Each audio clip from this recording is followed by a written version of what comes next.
Yes, again. Jake, Stop it banging that, you dick.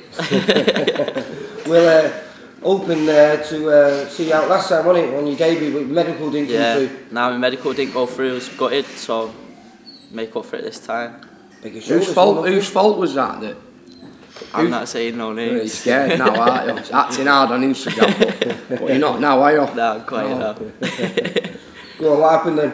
My medical just didn't come through in time. I left it a bit late. Between me and Steve, it went a bit late, and then... So Steve's getting blamed. No, to be honest, Steve did his bit, didn't he? Steve, he paid an extra 200 quid, Steve, for him to look at the brain scan on the day. Yeah. But they said, oh no, that 200 quid extra is so we can do it in 2 weeks.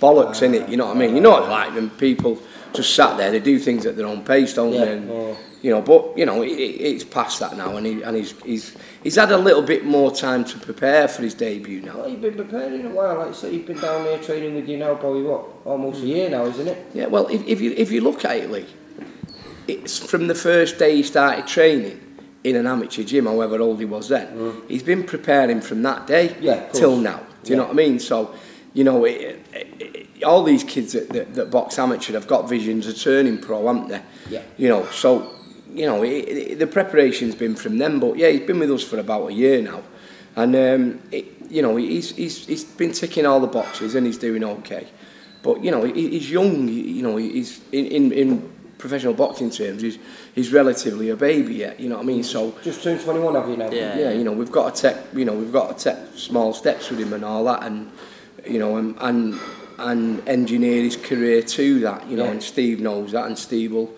You know, he'll be looked after that way, you know what I mean? Well, I would say, I know you've been talking about this for ages, haven't you? You've been dreaming about it. Looking forward to it. And especially, you know, with Fox, the club where you come from, you know, all the pros that have come from there. I mean, he's had a great upbringing, hasn't he, with Jimmy Lewis? I mean, Jimmy Lewis is one of the stalwarts of amateur boxing, you know, and as professional coaches, we can only thank good amateur coaches like Jimmy Lewis and all the other amateur coaches for bringing these kids to the point where they're ready to turn pro. And like I say, you know, boxing in Britain is great, but boxing in Manchester is getting pretty good as well. Yeah, we're getting there again, aren't we? I go round to all the lads and I chat them all, and I'm excited every time I'm going there. You know, new lad coming on the scene. And, I mean, you have to keep bringing the young kids through, and you know. But there's no easy fights for anyone. You know, years ago, you know, you said you had these journeymen. Well, even the journeymen, if they're on their day and you're not, you're going to come unstuck. You got to remember about journeymen. Their job is boxing, and they like to box sometimes 3 times, sometimes 4 times a month. And if they get stopped or get beat, they can't fight for a month. Plus, if they don't put a good show up, they get hauled in front of the board now. And they take the license off them and stuff like that. So, you know, they have got standards to keep to, you know.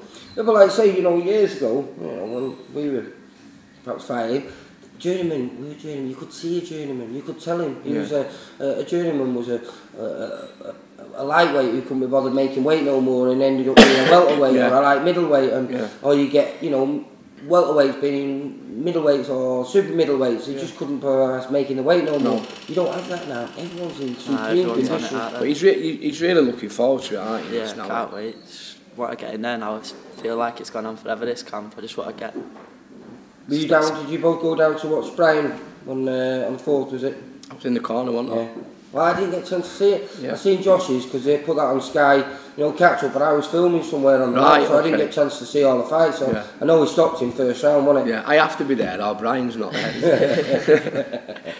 So, well, I'm saying that must get your blood going on, isn't it? Yeah. Watching something like that, big show. Definitely. I mean, great atmosphere. Is it? They're in a gym where you know look what you've got. You've got Brian Rose who's just been over to New York and fought for the world title, and then you've got Jack Armfield who's 18 and 0, and you know you've got these kids coming through. How is Jack now? Because he had a shoulder, he had to pull out. Yeah, he's in the doctors next week, and Mike Hayton's looking after him, and you know he's in safe hands with Mike Hayton, and so yeah, you know everything.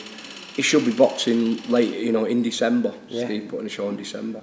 Good. But these have got all these lads to train with and these lads to aspire to. You know what I mean? That's what I mean. It's, you know, if also Ricky Hatton's old gym, isn't it? You know what I mean? You get that feeling when you come in. I remember coming in watching Ricky the day before. You know, he flew out to Vegas. I think it was the The Mayweather I fight. don't know, I don't think it was Mayweather. Was that 24? The one, the one when he stopped him with a body shot, was it in the 4th round? Castillo, yeah. Castillo, that was it, yeah. He's half an hour, that Jake. He knows about all the young lads do, though. Yeah. He don't go out, all he does is watch videos of boxers. I know, that's what I was. I must not got a girlfriend and out like proper sad. Sit in my room on my own. Yeah, don't even do his hair, look, I'll have a shave. You know what I mean? Can't be bothered. And he knew he was coming today to film him, and it's not even asked. Yeah, I will.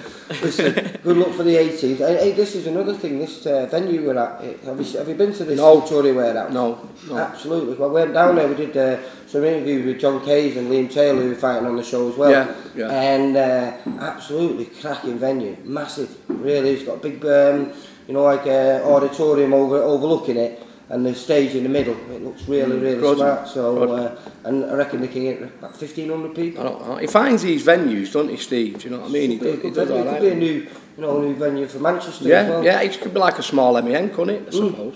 A new bowlers, you know what I mean? Good. So, but it looks like it's got a really good atmosphere, and so hopefully we'll be chatting with you with your first win behind your name, mate. Hopefully, can't wait. Jake, Bobby. Thanks, Lee. Nice. Thanks, mate. Thanks.